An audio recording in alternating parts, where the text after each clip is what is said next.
ಮಂಡಿ ಚಿಪ್ ಎಗರೋಯ್ತು. ಪ್ರಾಮಾಣಿಕತೆಯಿಂದ ದುಡಿತಾ ಇರೋದ್ರಿಂದ ನಮ್ಗೆ ಯಾವುದೇ ರೀತಿ ಪ್ರಾಬ್ಲಮ್ ಇರಲಿಲ್ಲ. ಜನಗಳಿಗೆ ಯಾವುದೇ ರೀತಿ ನಾವು ತೊಂದರೆ ಕೂಡ ಮಾಡಿರ್ಲಿಲ್ಲ. ಒಂದೇ ವ್ಯಕ್ತಿ ಹೋಗ್ತಾನೆ, ನೀವು ತುಂಬಾ ಅಬ್ಸರ್ವ್ ಮಾಡಿರ್ಬೋದು. ನೀವು ಸುಮ್ಮನೆ ಬೇಕಾಬಿಟ್ಟು ಓಡಾಡೋರು ಇದ್ದಾರೆ. ಇದೇ ತರ ಈ ವ್ಯಕ್ತಿಗಳು ಕಾರ್ಗಳಲ್ಲೇ ಬರೀ. This is Bangalore Headlines, your source for the latest news and alerts from across the city. ನಮಸ್ತೆ ಸರ್. ಸರ್ ತಮ್ಮ ಹೆಸರು? ಲಿಂಗರಾಜ್ ಅಂತ ಸರ್. ಸರ್ ನಾವು ಎಷ್ಟು ವರ್ಷದಿಂದ ಆಟ ಆಡಿಸ್ತಾ ಇದ್ದೀವಿ? ನಾವು 31 ವರ್ಷ ಆಯ್ತು ಸರ್. 31 ವರ್ಷದಿಂದ ಹೆಂಗೋ ಜೀವನ ಮಾಡ್ಕೊಂಬತ್ತಾ ಇದೀವಿ ಸರ್. ಇವಾಗ ಬೈಕ್ ಟ್ಯಾಕ್ಸಿ, ಓಲಾ, ಊಬರ್ ಬಂದು ನಮ್ಗೆಲ್ಲ ಹಾಳಾಗ್ತಾ ಇದೆ ಸರ್. ಮೊನ್ನೆ ಏನೋ ಸ್ಟ್ರೈಕ್ ವಾಪಸ್ ತಗೊಂಡಿದ್ರು, ತಿರುಗು ಇವತ್ತು ಬಿಟ್ಟಿದ್ದಾರೆ. ನಮ್ಗೆಲ್ಲ ಅನ್ಯಾಯ ಆಗ್ತಾ ಇದೆ ಸರ್. ಹೈಕೋರ್ಟ್ ಗ್ರೀನ್ ಸಿಗ್ನಲ್ ಕೊಟ್ಟಿದೆ, ಬೈಕ್ ಟ್ಯಾಕ್ಸಿ ಮಾಡಬಹುದು ಅಂತ. ಅದಕ್ಕೆ ಸರ್ ನಾವು ಇವಾಗೆಲ್ಲ ಸ್ಟ್ರೈಕ್ ಮಾಡಿದ್ವಿ. ನಮ್ಗೊಂದು ಬೆಲೆ ಸಿಕ್ಲಿಲ್ಲ. ಇವು ಮಾಡಿದೆ ಕಾನೂನು ಪ್ರಕಾರ ಮಾಡಲಿ ಸರ್. ಅವ್ರಿಗೂ ಇವಾಗ ನಮಗೂ ಟ್ಯಾಕ್ಸ್ ಕಟ್ತೀವಿ, ಎಲ್ಲೋ ಅವ್ರಿಗೂ 2 ಬೋಟ್ ಕೊಡ್ಲಿ, ಮಾಡಲಿ ಬೇಕಾರೆ ತೊಂದರೆ ಇಲ್ಲ. ಇವಾಗ ನಮ್ಗೆ ಮಾಡಿ ಇವಾಗ ಹೆಣ್ಮಕ್ಳಿಗೆಲ್ಲ ಎಷ್ಟು ಕಿರುಕುಳ ಆಗ್ತಾ ಇದೆ. ಅದೆಲ್ಲ ಬಿದ್ದಿದ್ದಾರೆ, ಕಾಲು ಮುರ್ಕೊಂಡಿದ್ದಾರೆ. ಅದೆಲ್ಲ ಕೇಳ್ತಾನೆ ಇಲ್ಲ ಸರ್ ಯಾರು. ಆನಂದ ಸರ್ಕಲ್ ಅಲ್ಲಿ ಮಂಡಿ ಚಿಪ್ ಎಗರೋಯ್ತು. ಅದಕ್ಕೇನು ಯಾರು ಪರಿಹಾರ, ಓಲಾ ಊಬರ್ ಕೊಟ್ಟಿಲ್ಲ, ಯಾರು ಕೊಟ್ಟಿಲ್ಲ, ರ್ಯಾಪಿಡೋನು ಕೊಟ್ಟಿಲ್ಲ. ಅವನು ಡ್ರೈವರು ಅವನು ಎಲ್ಲೋ ಒಂದು ಅವನು ಎಸ್ಕೇಪ್ ಆಗಿದ್ದಾನೆ. ಯಾರು ಪರಿಹಾರ ಕೊಟ್ಟಿಲ್ಲ ಅದಕ್ಕೆ.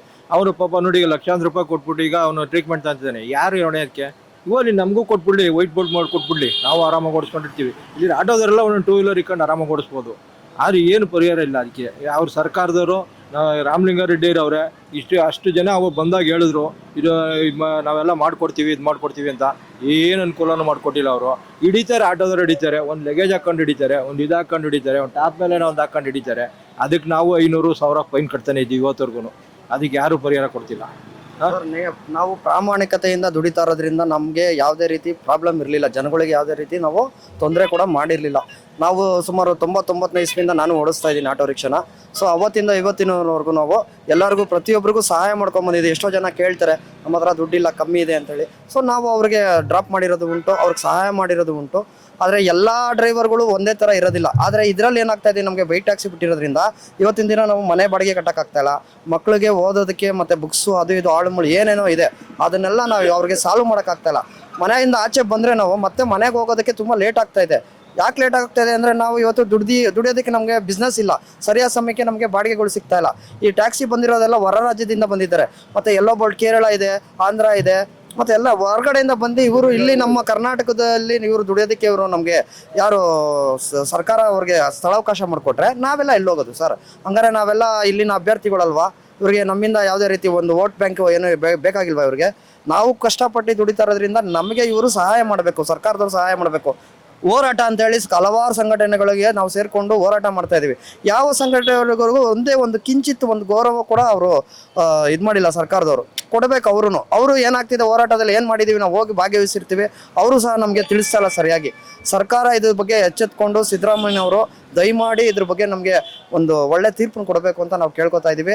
ನಿಮ್ಮ ಒಂದು ಚಾನಲ್ ಮೂಲಕವಾಗಿ ದಯವಿಟ್ಟು ನೀವು ಸಹಕರಿಸಬೇಕು. ನಮ್ಮೆಲ್ಲ ಆಟೋ ಡ್ರೈವರ್ಗಳು ಕೂಡ ಇದ್ರ ಬಗ್ಗೆ ತುಂಬ ಇನ್ನೂ ಕಠಿಣವಾಗಿ ಹೋರಾಡಬೇಕು ಅಂತ ಅಂದ್ಕೊಂಡಿದ್ದೀವಿ ಮುಂದಿನ ದಿನಗಳಲ್ಲಿ. ಹೀಗೆ ಆದರೆ ಹೇಗಾಗುತ್ತೆ ಅಂದರೆ, ಈಗ ರೈತರು ಒಂದು ಕಾಲದಲ್ಲಿ ರೈತರುಗಳು ಆತ್ಮಹತ್ಯೆ ಮಾಡ್ಕೊತ ಬರ್ತಾಯಿದ್ರು. ಸೊ ಅದೇ ಮತ್ತೆ ಈಗ ಆಟೋ ಡ್ರೈವರ್ಸ್ಗಳು ಆತ್ಮಹತ್ಯೆ ಮಾಡ್ಕೊಳ್ಳೋ ಒಂದು ಪ್ರಕರಣ ಮುಂದಿನ ದಿನಗಳಲ್ಲಿ ಕಾಣ್ಬೋದು ಅಂತ ನನ್ನ ಮನಸ್ಸಲ್ಲಿ ಬರ್ತಾ ಇದೆ. ಯಾಕಂದರೆ ತುಂಬ ಕಷ್ಟ ಇದೆ. ಆಲ್ರೆಡಿ ಅವರು ಆಟೋದಲ್ಲಿ ಅದು ಯಾಕೆ ಸಾಯ್ತಾ ಇದಾರೆ ಅಂದರೆ ಸರ್, ಇವತ್ತಿನ ದಿವಸ ಎಲ್ಲ 20% ಈಗ 10,000 ನಾವು ಕಾಸು ತೊಗೊಂಡ್ರೆ ಬೇರೆ ಕಡೆ ಫೈನಾನ್ಸಲ್ಲಿ 2,000 ಇಟ್ಬಿಟ್ಟು 8,000 ಕೊಡ್ತಾರೆ ನಮಗೆ. ಸೊ ನಾವು ಅದನ್ನು ಕಟ್ಟಬೇಕು ಅಂದರೆ ವಾರ ಕಟ್ಟಬೇಕು, 7 ದಿನದಲ್ಲಿ ನಾವು ಕಟ್ಟಬೇಕು. ಅದನ್ನು ಕಟ್ಟಲಿಲ್ಲ ಅಂದರೆ ಅವ್ನು ಮನೆ ಬಾಗಿಲಿಗೆ ಬಂದು ಕೆಟ್ಟದಾಗ ಬೈತಾನೆ. ಅವನ ಬೈಗಳನ್ನ ನಾವು ಕೇಳಲಿಕ್ಕೆ ಆಗ್ತಾ ಇಲ್ಲ. ಯಾಕೆ ಆಗ್ತಾ ಇಲ್ಲ ಅಂದರೆ ನಮ್ಗೆ ಕಟ್ಟಕ್ಕಾಗ್ತಾ ಇಲ್ಲ. ನಮಗೆ ದುಡಿಮೆ ಇದ್ರೇನಲ್ವ ಸರ್? ನಾವು ದುಡಿಮೆ ಇದ್ರೆ ಮನೆಗೆ ಒಂದು ಬ್ರೆಡ್, ಹಾಲು, ರಸ್ಕೊತ್ ನಾವು ತೊಗೊಂಡೋಗ್ತೀವಿ. ನಮ್ಗೆ ದುಡಿಮೆನೇ ಇಲ್ಲ ಅಂದರೆ ನಮ್ಗೆ ಊಟ ಬೆಳಗ್ಗೆ ಬಂದರೆ ಸರ್ ಒಂದು ಟೀ ಕುಡಿಬೇಕು ಅಂದ್ರೆ 10 ರೂಪಾಯಿ ಬೇಕು, ಒಂದು ಊಟ ಮಾಡಬೇಕು ಅಂದ್ರೆ 65 ರೂಪಾಯಿ ಬೇಕು. ಎಲ್ಲಿಂದ ತರೋಣ ಸರ್? ಗ್ಯಾಸ್ ನೋಡ್ರೆ ಅಷ್ಟೊಂದು ರೈಟ್ ಆಗಿದೆ. ನಾವೆಲ್ಲ ಹಾಕೊಂಡು ಬಾಡಿಗೆ ಕಟ್ಟಿ, ಆಟೋ ಬಾಡಿಗೆ ಕಟ್ಟಿ ಇದನ್ನೆಲ್ಲ ಮಾಡಬೇಕು ಅಂತ ತುಂಬಾ ಕಷ್ಟ ಇದೆ. ದಯವಿಟ್ಟು ಇದ್ರ ಕಮ್ಮಿನೇ ಕೊಡ್ತಾ ಇರೋದು. ಊಬರ್, ರ್ಯಾಪಿಡೋ ಅಂತ ಹೇಳ್ತಿದ್ರಲ್ಲ, ಯಾವ ಆ್ಯಪಲ್ಲೂ ನಿಮ್ಗೆ ಬೇಕಾದ್ರೆ ಓಪನ್ ಮಾಡಿ ತೋರಿಸ್ತೀವಿ. ಯಾವ ಆ್ಯಪಲ್ಲೂ ಬಾಡಿಗೆಗಳೇ ಬೀಳ್ತಾ ಇಲ್ಲ. ಈಗ ಎಲ್ಲೋ 1 ಅವರ್ 2 ಅವರ್ಗೂ ಒಂದು ಬೀಳುತ್ತೆ. ಈಗ ಆಮೇಲೆ ಇನ್ನೊಂದು ವೆಹಿಕಲ್ಸ್ ಜಾಸ್ತಿ ಆಗಿದೆ ಸರ್.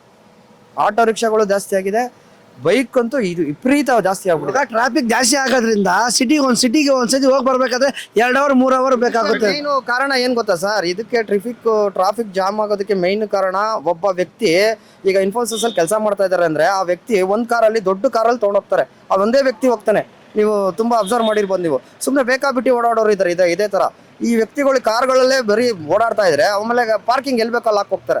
ಇವಾಗ ನಾವು ಆಟೋದವ್ರು ಎಲ್ಲರೂ ಹೋಗಿ ಒಂದು ಹಾಕ್ತೀವಿ ನೋಡಿ, ಇವಾಗ ಗೋರಿಪಾಳ್ಯ ಆಗಲಿ, ನೀವು ಕಲಾಸಿಪಾಳ್ಯ ಆಗಲಿ, ಮೆಜೆಸ್ಟಿಕ್ಕಲ್ಲಿ ಎಲ್ಲೇ ಹೋಗಿ ಒಂದು ಹೋಟ್ಲ್ ಮುಂದೆ ಆಗಲಿ ಎಲ್ಲ ಒಂದು ಕಡೆ ನಿಲ್ಲಿಸಿ ನಿಮ್ಗೆ ಇಮಿಡಿಯೇಟ್ ಎತ್ತೋ ಗಾಡ ಆಟೋ ಎತ್ತೋ ಅಂತಾರೆ. ನಮಗೆ ನಾವು ಅವಮಾನ ಪಡ್ಕೊಂಡು ನಾವು ದುಡಿತಾ ಇದ್ದೀವಿ. ಆದರೆ ಈಗ ಈ ಕಾರ್ಗಳು ತೊಗೊಂಡು ಇವರೆಲ್ಲ ಮಾಡ್ಕೊಂಡು ಎಲ್ಲಿ ಬೇಕಲ್ಲಿ ಹಾಕ್ಬಿಟ್ಟು ಹೋಗೋ ಇವ್ರಿಗೂ ಯಾರು ಒಂದು ಇದು ಕೇಳ್ತಾ ಇಲ್ಲ. ಇದರಿಂದನೇ ಟ್ರಾಫಿಕ್ ಜಾಸ್ತಿ ಆಗ್ತಾ ಇರೋದು. ಇವರೆಲ್ಲ ಬರಲಿ, ಮೂರು ಜನ ಬರಲಿ, ಒಂದೇ ಆಟೋದಲ್ಲಿ 3 ಜನನ ಕರ್ಕೊಂಡು ಹೋಗ್ಬಿಡ್ತೀವಿ ನಾವು. ಬೇಡ ಅಂತೀವಾ, ಬೇಡ ಅಂತ ನಾವು ಹೇಳೋದೇ ಇಲ್ಲ. ಅವ್ರು ಬರೋದಿಲ್ಲ, ನಾವು ಕರ್ಕೊಂಡು ಹೋಗಕ್ಕೆ ಆಗ್ತಾ ಇಲ್ಲ.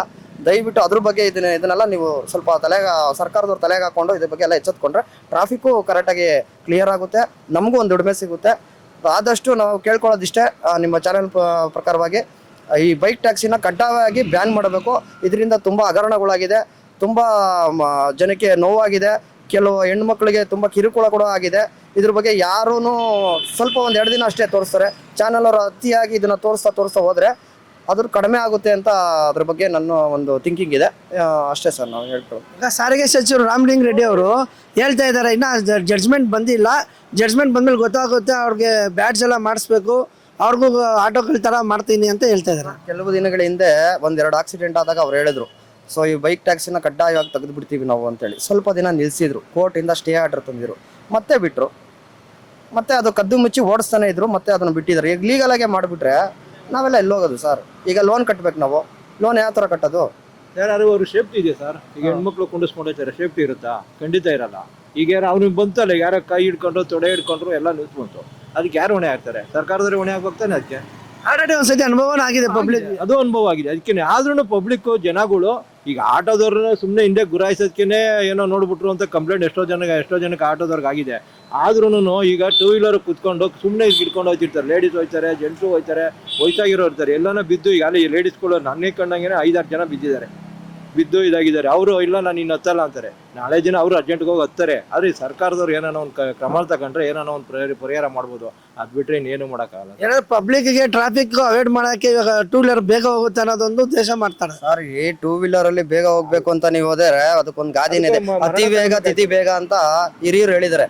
ಅದೇ ಪ್ರಕಾರವಾಗಿ ಅತಿ ವೇಗವಾಗಿ ಹೋದ್ರೆ ತಿಥಿ ಬೇಗ ಆಗುತ್ತೆ. ಹಂಗಾಗಿನೇ ಕೈ ಕಾಲುಗಳು ಮುರಿದಾಗ್ತಾ ಇರೋದು. ಈಗ ಅವರು ಕೈ ಕಾಲು ಮುರಿದೋಗ್ಬಿಟ್ಟು ಪಾಪ ಅವ್ರ ಫ್ಯಾಮಿಲಿ ಈಗ ಕಷ್ಟ ಅನುಭವಿಸ್ಬೇಕಲ್ವ ಸರ್? ಅದಕ್ಕೆ ಅವರು 2 ವೀಲರಲ್ಲಿ ಆಮೇಲೆ ಆಫ್ ಹೆಲ್ಮೆಟ್ ಹಾಕೊಂಡು ಹೋಗ್ತಾ ಇರ್ತಾರೆ, ಮೊಬೈಲಲ್ಲಿ ಮಾತಾಡ್ಕೊಂಡು ಹೋಗ್ತಾ ಇರ್ತಾರೆ. ತುಂಬ ಅಬ್ಸರ್ವ್ ಮಾಡಿದ್ವಿ. ರೂಟೇ ಗೊತ್ತಿರಲ್ಲ ಕೆಲವ್ರಿಗೆ. ನೇಪಾಳಿನ್ಸ್ ಇದ್ದಾರೆ, ತಮಿಳವ್ರು ಇದ್ದಾರೆ, ತೆಲುಗೂರು ಇದ್ದಾರೆ, ಆಮೇಲೆ ಎಲ್ಲ ಒಡಿಶಾ ಬಿಹಾರಿಗಳು ಜಾಸ್ತಿ ಓಡಿಸ್ತಾ ಇದ್ದಾರೆ ಬೈಕ್ ಟ್ಯಾಕ್ಸಿನ. ಇದನ್ನ ಯಾರು ಸರ್ಕಾರದವ್ರು ಕೇಳ್ತಾ ಅಲ್ವಾ? ಅವ್ರಿಗೆಲ್ಲ DL ಎಲ್ಲಿಂದ ಬಂತು? ಯಾರು ಮಾಡ್ಕೊಟ್ಟಿದ್ದವ್ರಿಗೆ? ಇದ್ರ ಬಗ್ಗೆನೂ ಒಂದು ತನಿಖೆ ಆಗ್ಬೇಕು ಸರ್. ನಾವು ಇದ್ರ ಬಗ್ಗೆನೂ ನಾನು ಕೇಳ್ಬೋದು. ಇನ್ನು ನಮ್ಮ ಸಂಘಟನೆ ಹೊಂದಾಕಿಲ್ಲ ಸರಿಯಾಗಿ. ಇವ್ರ ಕಂಡು ಅವ್ರಿಗಾಗಲ್ಲ, ಇವ್ರ ಕಂಡು ಅವ್ರಿಗಾಗಲ್ಲ. ಅವರು ಮಾಡಿ ಹೊಂದಾಣಿಕೆ ಮಾಡಿದ್ರೆ ಪ್ರಯತ್ನ ಪಡ್ಬೋದು. ಇವರಲ್ಲಿ ಒಬ್ಬರ ಉತ್ತರಕ್ಕೊಬ್ರು, ದಕ್ಷಿಣಕ್ಕೊಬ್ರು, ಪಕ್ಷಕ್ಕೊಬ್ರು. ಇಲ್ಲಿ ಸೆಂಟ್ರಲ್ ಸಿಗಾಕೊಂಡು ಆಟೋ ಡ್ರೈವರ್ಗಳು ಅಷ್ಟೇನೆ ವ್ಯತ್ಯಾಸ. ಯಾವ ಯೂನಿಯನ್ ಎಲ್ಲ ಒಂದಾಯ್ತಾರೋ ಅವಾಗ ಬೇಕಾದ್ರೆ ಯಾರನ್ನ ಬೇಕಾದ್ರೂ ಬರೀಬೋದು. ಇವರು ಒಬ್ಬೊಬ್ಬರಲ್ಲ, ಇವತ್ತು ನಾನು ಸ್ಟ್ರೈಕ್ ಮಾಡ್ತೀನಿ ಅಂತ ಒಬ್ಬ ಯೂನಿಯನ್ ಬಂದರೆ ಇನ್ನೊಬ್ಬ ನಾನು ಬೆಂಬಲ ಕೊಡಲ್ಲ ಅಂತಾರೆ. ಇವರೆಲ್ಲ ಬೆಂಬಲ ಕೊಟ್ರೇನೆ ಏನೋ ನಾವು ಮಾಡ್ಬೋದು, ಪರಿಹಾರ ಮಾಡ್ಬೋದು.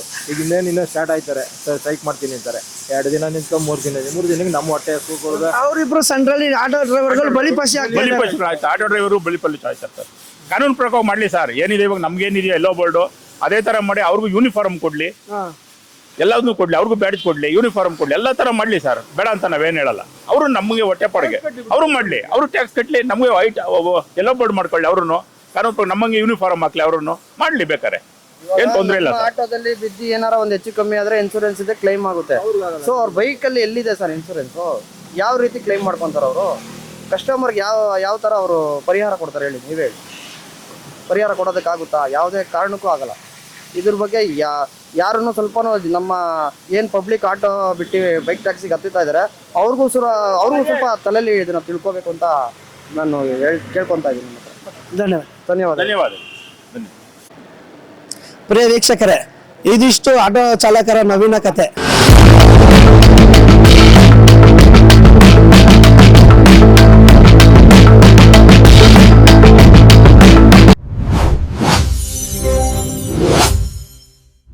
Subscribe channel for latest update.